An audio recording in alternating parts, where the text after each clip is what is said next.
Okay, this question is from TTV, Mr. Pork Chop. We meet again. Question is, how am I supposed to dribble? Okay. So I'm not sure if you've seen the videos on rope flow, but when you're doing rope flow, you'll see how this is connected, right? So on rope flow, you could start just by swinging it, right? And then you could start to learn some different combinations. So you have, this is called race and chase, I believe, and then doubles is Matador's wheel, and then you have, this is drag and roll, right? Drag and roll, and then you have alternating underhand sneak, right? Alternating underhand sneak. Dribbling's the same thing as the rope flow. As you start to learn specific combinations, sequences, patterns, they'll start to stack on top of each other. So you could rapidly improve your dribbling abilities, rapidly.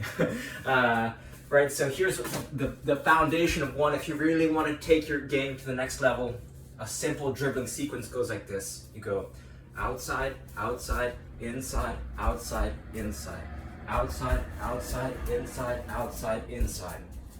The reason this is so effective is because it's easy to say, easy to memorize, easy to execute. Outside, outside, inside, outside, inside. Outside, outside, inside, outside, inside. Outside, outside, inside, outside, inside. Outside, outside, inside, outside, inside. Right, so I practice that sequence a lot. The reason why it's so powerful as well is because you can combine it with different moves. So for example, you could go outside, outside, inside, outside, scissor. Outside, outside, inside, outside, step over. Outside, outside, inside, outside, chop. Outside, outside, inside, outside, L move, right? So it's a nice foundation for learning, right? For combining with other moves. And for that reason, I call it the Rosetta Stone of dribbling, or foundation for dribbling. You master this one and it connects, right? It connects you with a lot of other dribbling moves. What else? Cover ball mastery. Again, you do 5 minutes of juggling, or I'm sorry, 5 minutes of dribbling, not even 5 minutes. If you're not already practicing some dribbling every day, start with 1 minute.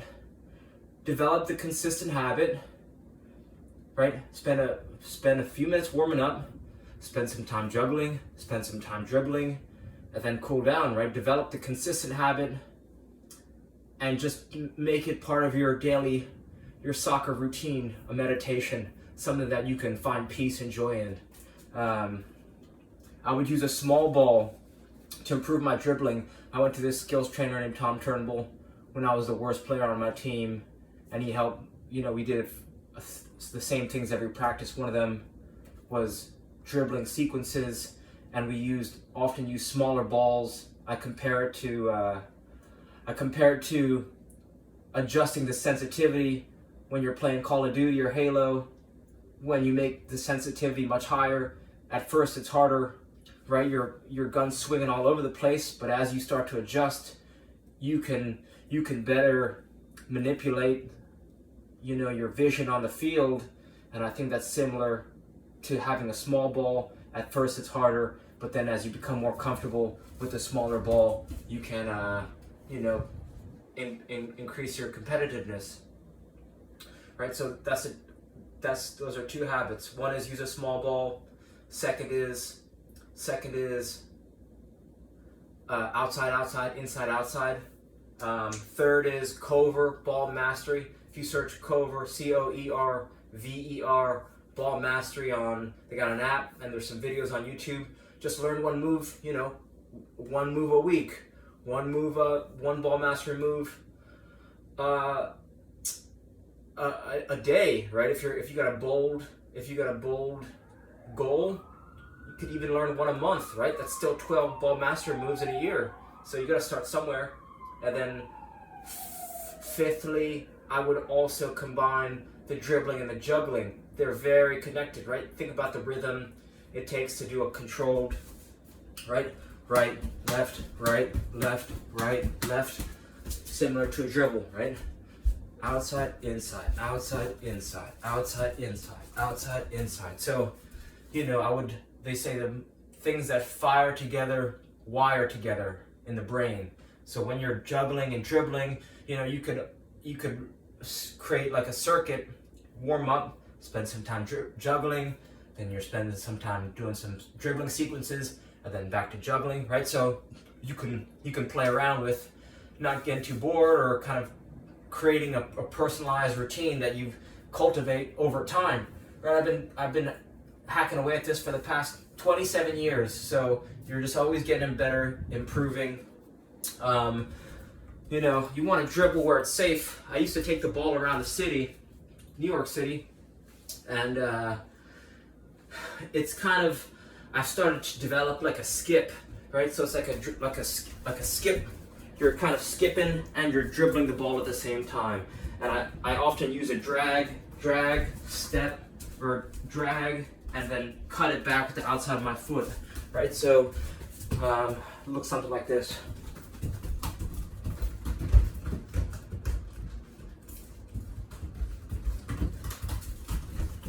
Right, so drag, I guess I'm doing drag inside, right, drag, inside, left, drag, right, drag, inside, left. So here, here, here, here, and then opposite, you know, drag, inside, But again, you gotta start somewhere. So you don't gotta use all these suggestions. Start with one, or start with none, but you know,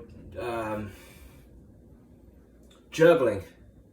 Even if you did no dribbling, juggling would help improve your dribbling tremendously, because not only does juggling improve dribbling, it also improves shooting and passing.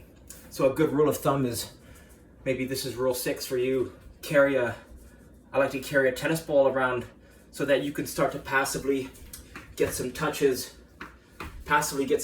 whether you're in the grocery store, you know, school, work, vacation. The progression, the improvement doesn't stop. So I hope some of these ideas help, and reach out. Any more questions? I love the questions. All right, thank you.